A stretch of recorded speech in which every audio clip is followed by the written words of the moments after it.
lot of times when we get hit with critique, we're very quick to like put walls up and say, I'm good at what I do, I don't need to hear from you. But I think what I've learned a lot is sometimes I may not agree with the critique, but I need to assess it because maybe there's something I can learn from that critique. Even if there isn't a valid reason for the critique, maybe there's a conversational aspect that I need to learn from it. Maybe there's a communication aspect that I need to learn from that critique, that face value isn't a communication critique.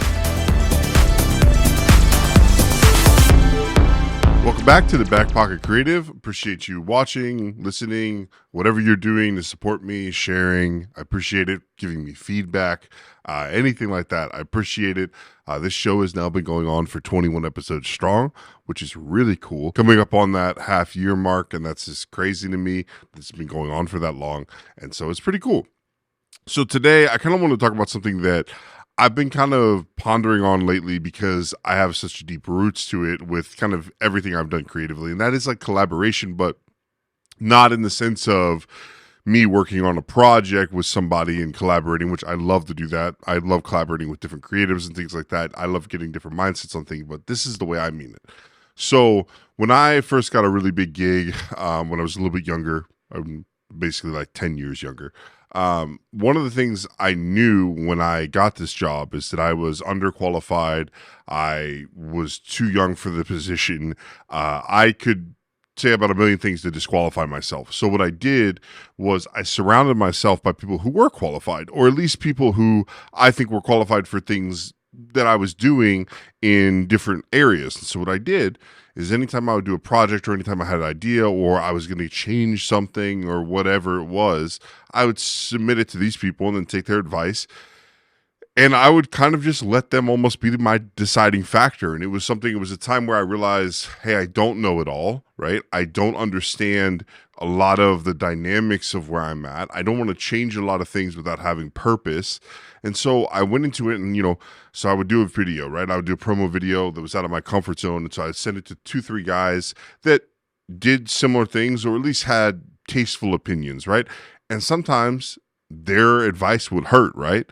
Like, hey, that doesn't work. Like, hey, I don't know what you're trying to communicate here. And obviously, there'd be sometimes where it'd be good feedback, right? Like, okay, good, submit it as is, things like that.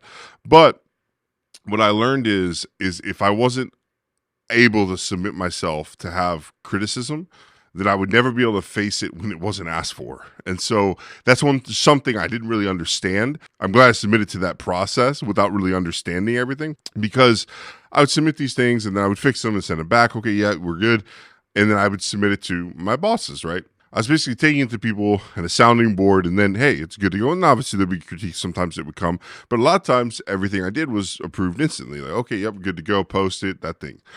And so what I realized though is as I started progressing and as I started getting better, I started getting bad feedback from people that I didn't ask for it from, and people that really, to be honest, I didn't really respect because they didn't have a purpose in saying it. They didn't have the position to say things, but I had to kind of listen to them because of some different dynamics and things like that. And I've kind of mentioned this on the previous podcast, this situation, but these people were just irrational, right? They didn't have a single ounce of knowledge in the field in which they were trying to give me advice in, right? Or critiques in. And they didn't do it in a good way. They didn't do it in a nice way because, they were mean people and that's what they did, right? They were not friendly. They weren't fun to be around and they were honestly horrible people.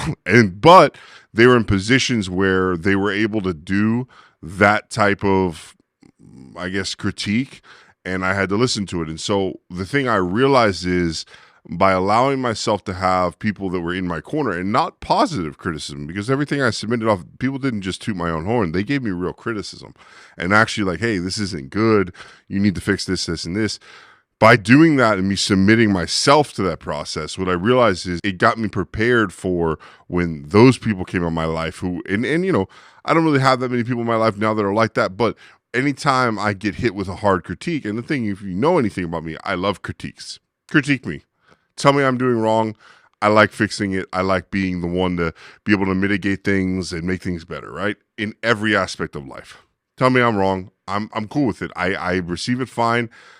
I don't get offended because I've been told I've been wrong so many times where it's just, I'm almost callous to, I guess, the feelings behind it, the feelings of like, oh, I'm wrong. Like, I don't feel that anymore. It's like, oh, okay. All right, well, let's just move on. Let's make it right. Like, let's not try to massage feelings. Who cares? Like, let's just get it done. So the reason I kind of have that attitude now is because I submitted myself to that process and I made that process happen. And so kind of my challenge to you is if you kind of are in, and it doesn't have to be in everything you do, but if there's things, that maybe you're experimenting with, and I'm specifically talking about maybe things that you don't consider yourself an expert at, or if you do consider yourself an expert, you kind of want to experiment, right?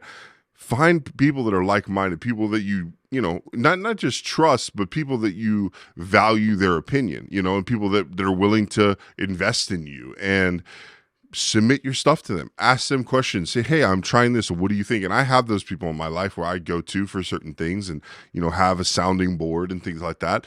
And then I also now through all this, I'm able now to take critiques from people who maybe, I wasn't able to take critiques from anymore or wasn't able to take critiques from because I didn't really put myself in a position to understand, hey, this is a good thing. Getting critiques is a good thing, even if it's bad.